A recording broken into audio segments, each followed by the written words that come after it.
All right. I have to say it. I have to say it. Episode 21 of Danger's My Heart. I hated it. I hated it so much. Not just one, but two fake outs. And I argue there is a secret third fake out in this episode of just that it just had my stomach just turning. Like I was just dreading what they were going to get into. Whenever you get into the whole stalker thing, it's like, please, Ichikawa, take care of my girl Yamada to protect this girl. Do something. Get off your butt and go find somebody. Go contact the producer, somebody to protect this girl. It had me just dreading where they're going. It's like, I don't know how dark they're going to get. I don't know how dark this writer is willing to get. Please just keep it fluffy and happy. Anyways, yes. That aside, jokes aside, my gosh, episode 21 of Danger My Heart is easily one of the most fantastic episode, really centering around two major subjects here. One end, we have Ichikawa is now essentially acknowledging that, well, he's acknowledged it before, but it's really cementing in his heart the idea that, yes, his actions are going to impact her future.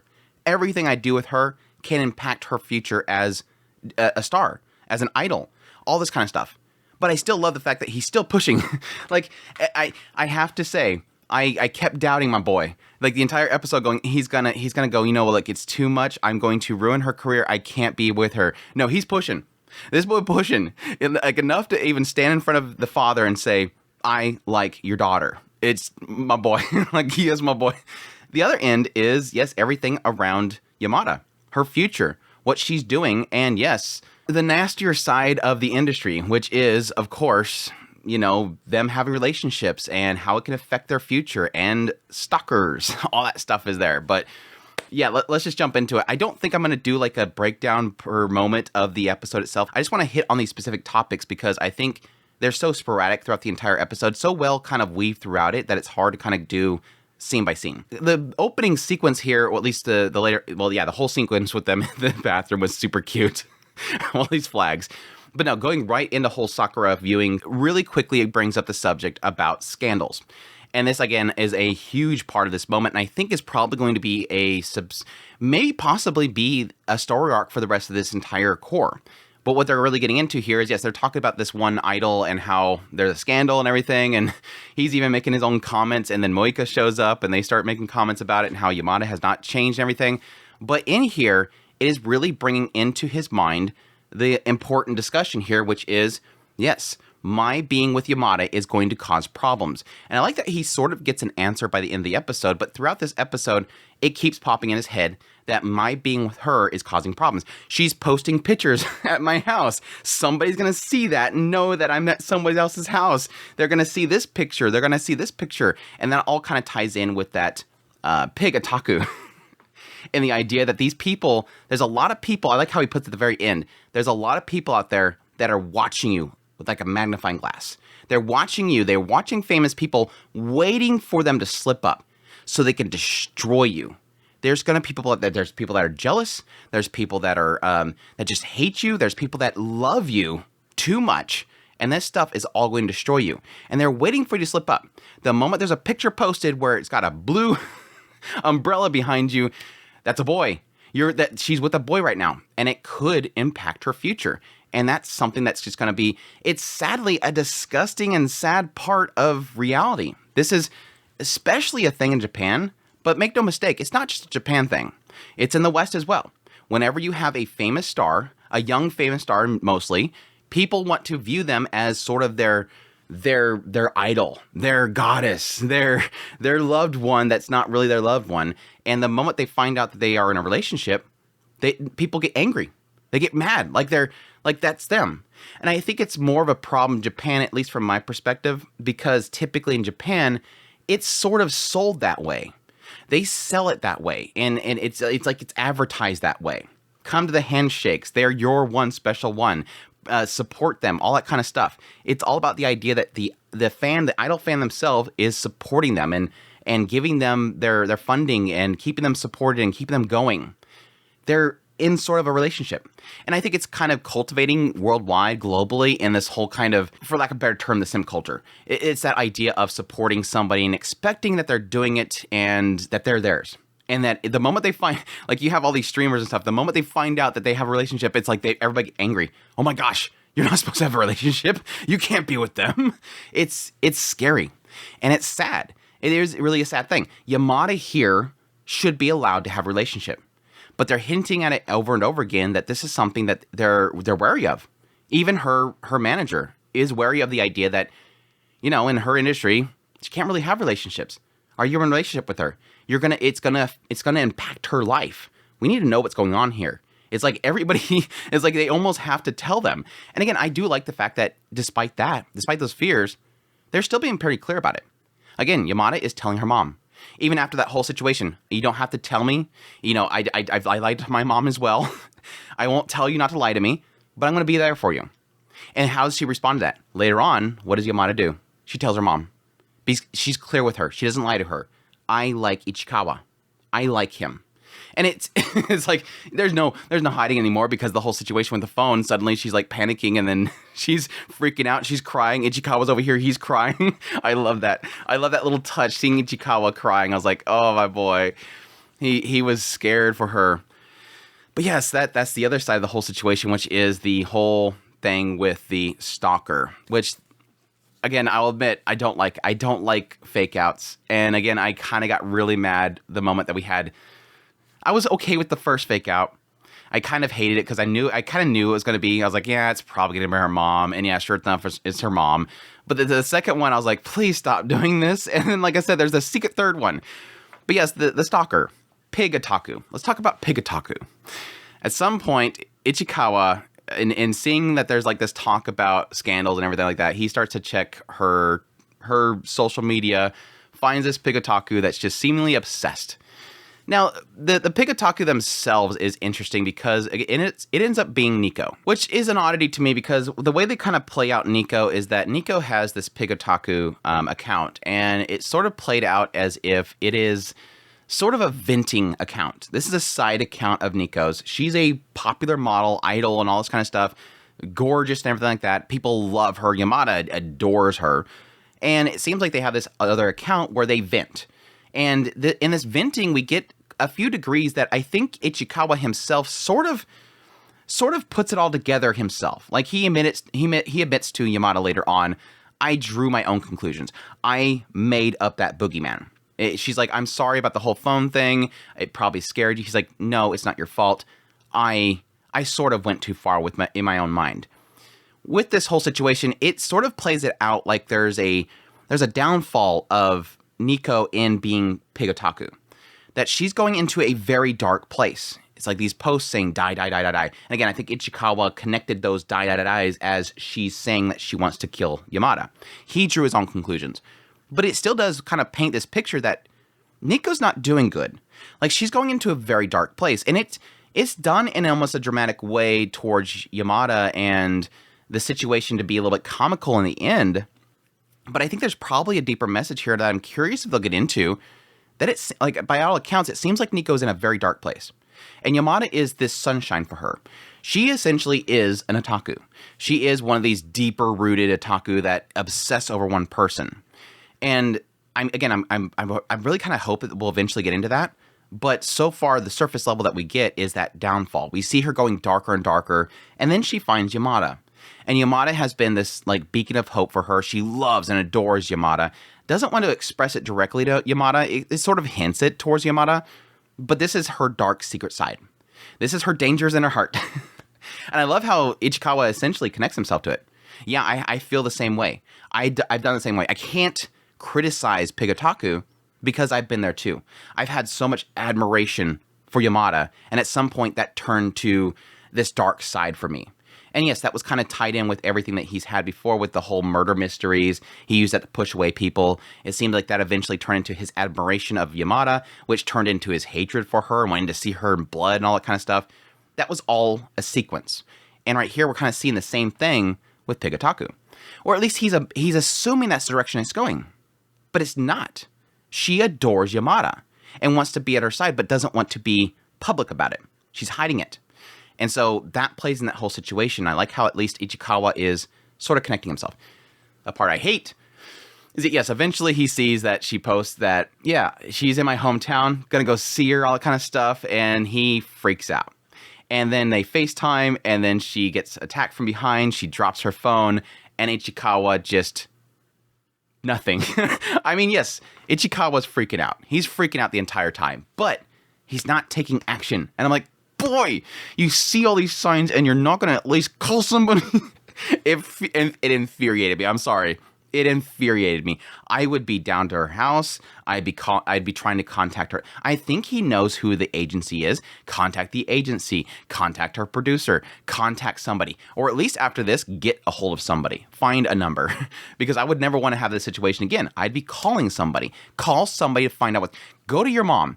Mom, I think Yamada's in danger. How can we get a hold of her? And she could probably contact somebody that can have a number for it. Find somebody. Find some way of contacting her. It was so infuriated. And he just kind of staying in his room with his shriveled Lucifer and everything. And I'm just going, dude, go do something.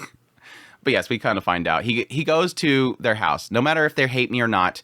And again, this kind of plays into the earlier statement. He right now is fearing that their relationship is going to be public. And even with the relationship with the family, he is afraid that her mom is mad at her and the dad doesn't like the situation. He's afraid that her parents aren't liking their relationship, and he doesn't want to poke that bear.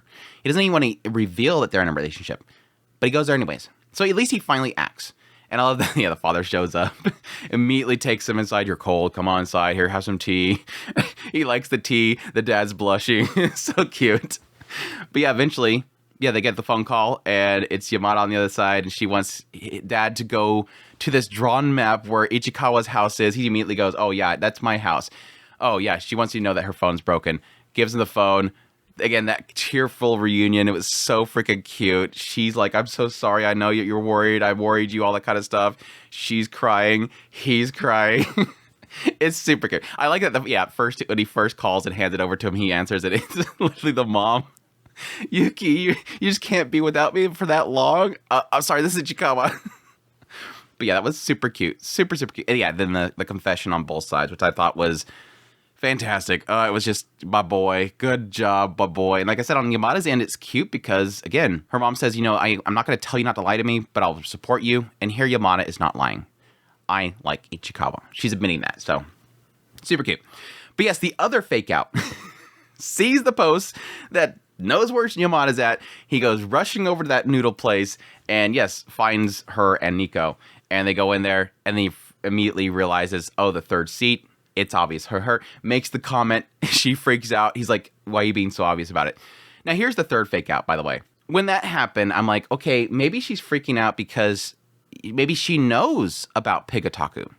Maybe there's many people around Yamada that know who Pig Otaku is and they know this guy is stalking her. So she could be freaking out about that, or she could be freaking out that Ichikawa is the Pig Otaku. There's many reasons why she could be freaking out right there. And then it kind of goes right into him saying his name, and it seemed like she doesn't really know, and he's like, wait, you blocked me. How do you not know my name? But then Yamada gets up and goes to leave. Here's the third fake out. I'm wondering if anybody else had the same feeling. Yamada gets up to go leave, and this guy throws on his hoodie and goes out the door. I'm like, that's Pig Otaku. He thinks it's Niko, but it's actually that guy. And so the entire time they're doing the noodle thing, I'm like, please get up and go. Please finish your noodles and go. I'm just dreading, like, oh, they're going to go out there, or she's going to scream or something, and they're going to go out there and she's gone or something like that. And then she's fine. And then, again, the unblocking thing, I'm like, okay, Niko is Pig Otaku. Okay. There's my stressing out for no reason. But again, it was cute in the idea that it kind of see parallels between Ichikawa and Niko. That they both are about in the same place. Again, Ichikawa is different. And I think it's going to be different for everybody in how that obsession and that darker place in your heart, what you're going through. Again, Niko seems like she's going down into this dark place and not having a reason for an existence. Whereas I think Ichikawa has always been going down a dark place and pushing people away because he doesn't want to get hurt. They're very different darknesses that they've gone into, but they both have the similarity in the idea that they love Yamada. And that reaction to how she is around other people. Again, a lot of jealousy here. Over here, it is jealousy with Ichikawa, but I think it's in a different scope, in a different way. But it all kind of plays the same way. Just super good stuff. Just all around super good stuff. And yeah, that final scene kind of wraps everything up so beautifully. You have Yamada and Ichikawa on the train, and there's a few things happening here. For one, again, Ichikawa's not pushing away. After all this stuff, he's not pushing away. Yamada's noticing the shoes. I think she kind of connects it, that he rushed there for some reason. But everything's kind of connecting here for Ichikawa, and the idea that he doesn't push away. But he knows something needs to change. Even he says at the beginning, Yamada never changes, but he wants something to change. He wants to be with her. He's pushing, and I love it. He's pushing towards her. And right here, he's going, in order to do that, boundaries. Need to set boundaries. Be careful what you post. We have to keep distance in the public. Even though she wants to sit there and cuddle with him on the train, it so hurts. This is a sad reality of a star and an idol. The sad reality is that they can't do that, which sucks, and they should be able to do that. I fully acknowledge that. But he's saying, distance in public. Watch what you post. All these boundaries that he's creating. On the opposite end, Yamada's saying, I want to grow up. I want to grow up. And I think that's a lot to do with the idea that she wants to get closer to him. And she wants to be adults. She wants to be able to get close to him. There's a side of me that almost wonder if it's kind of connecting the idea of typically with younger idols, they're not allowed to have relationships and all this kind of stuff. And typically your older ones, your actors and actresses that are in the industry for a long time, they're going to have relationships at some point. And I think it's more accepted in that regard. Maybe that's why she's saying that. But I think a lot of it is the idea that she wants to grow up. She wants to be stronger. She doesn't want him to fear where she's at or anything like that. And yeah, you heard her. She wants to grow up. I want to grow up too. Shut up. That's super good. So just, again, all around, such a great episode. And by the way, Kana. More great moments from Kana in this episode. I love her supporting him. Like, she comes in there with the phone, with a picture. You can't post that. And then, yes, later on when he's out late, she's like, is everything okay? Let me know what's going on. That way I can cover for you over here. Like, Kana immediately contacts him. Like, I got your back. I know that you're probably doing something. Just let me know what you're doing. I'll cover you and all that kind of stuff. Kana is so freaking good. Kana is so good. So good. And yeah, and Moeka moments of this episode too. Her showing up when they're talking about the scandals. She's like, I think if they want to kiss, I think if these idols and stuff want to kiss, they can kiss. If they want to stay over each other's house, they can stay over each other's house. But they got to be dating. Hey, Ichikawa. They got to be dating. Moeka's just like, you got to get with it. And I think that's a good point to the very first discussion I had here. Moeka's like literally telling Ichikawa, date. That way there's no scandal. If people know publicly that you are with Yamada, yes, it's going to probably impact her future, but you're going to be able to get together and you're not going to have to worry about a scandal. If it's publicly known, there's no scandal. And I think there is something to be said that there is a positive and negative to being upfront about that and getting it public. Yamada is dating somebody. So that, yes, she's probably not going to advance as quickly. It's probably going to bug her agency. And it's probably going to be something that they would struggle with even supporting her as an agency because it's going to impact her growth. But at the same time, you don't have to worry about the scandals, and she can be happy. She can have a relationship. But yeah, it's such a bad thing. It's such a bad thing. Yeah, additionally, other than that, I love the whole segment with Yamada being at her acting job. She actually starts to cry, and they're like, oh, we could still use that. She didn't cry. We got it just before the tears started dropping. She gets a little bit of a pep talk or not a pep talk, but a little bit of praise from somebody that she really admires. And I like how she tells Ichikawa that later, like, yeah, he did this and this and this. And he's like, wow, I think it's great that he praised your work. And she's like, no, it's not that. I really didn't know why I cried at the time. But then she realizes, oh, I think it's because I started to understand you more. And I felt that anxiety and everything like that. And I like how he thanks her, but then she's like, no, I should be thanking you. I think it is this idea that I think Ichikawa likes the idea that she understands him. Somebody empathizes with me. Somebody understands what I was going through.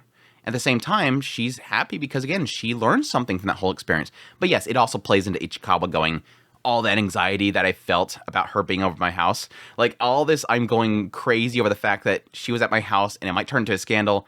It was all worth it because she was successful at that job because of being at my house. All this stuff had meaning. Some other things I noted, yeah, like the FaceTime, and then she drops the phone and pretty much upskirts the mom. Turn off the phone. That was super good. There was a lot of little fun little moments kind of sprinkled throughout to kind of keep that. Even though I was like dreading the entire time the stalker and what's the stalker going to do, it at least had these little moments to kind of keep things calm. Yeah, the dad in response to the. It was so funny because, like I said in the last episode, they did cut one panel from the manga going to the anime adaptation, and it was a phone call about staying over at Ichikawa's house, and it had the mom of Yamada kind of holding back the dad. And it was probably just the fact that he wanted to hear his daughter, not that he was angry and she was trying to hold him back. But yeah, it kind of plays into this episode where literally Ichikawa says, "I like your daughter." And the guy's response is, "Here's my friend code. Play Monster Hunter with me." It just kind of shows how, on one end, I think he likes Ichikawa. I literally think that he likes Ichikawa. But yes, it's obvious that he's a little bit socially awkward, this dad is, and I think that's what they like him. I think that's why Yamada likes Ichikawa. She sees Ichikawa kind of like her dad. He's a little awkward. He's a little bit, closed in, all that kind of stuff. He doesn't really speak his mind, all these kind of things. It looks like he just kind of doesn't really socialize enough. And she's trying to bring him out of that shell. But I think she does see a lot of her father. And yeah, the eyes, covering the eyes with the hair. But I have to admit, this Shinny animation, you guys cannot keep that dad's character design consistent. Like, it's always changing. It was the same with the last time. It's the same this time. It's like, can we not draw that, Dad? It's so weird. Anyways, I think I covered literally everything. This has been like a crazy, crazy fun video to talk about this episode, but looking to see what they do with more of this. I think this is, like I said earlier, I think this is going to be like the story beat going towards the end is literally how Ichikawa's relationship with Yamada might actually affect her career. And I'm curious what direction that might go in. Hopefully it's a positive one. Hopefully it's a good one. But we'll see. I don't know. Maybe we'll have like the whole big build up into everybody knowing that they're in a relationship and it affecting the public and their image of Yamada and all that kind of stuff. But we'll see. But anyhow, I hope you guys enjoyed this video. As always, you to make sure that like button down below. Comment. Let me know what's thought of the episode. Additionally, if you're new to the channel, make sure that subscribe button, check out my content. I news reviews, first impressions, top list. If it's anime, it's pretty much here. Additionally, if you like this content and you want to support the channel more, I have Patreon link, tips, links, super thanks, membership button below. Really appreciate it, but it does. And y'all take care.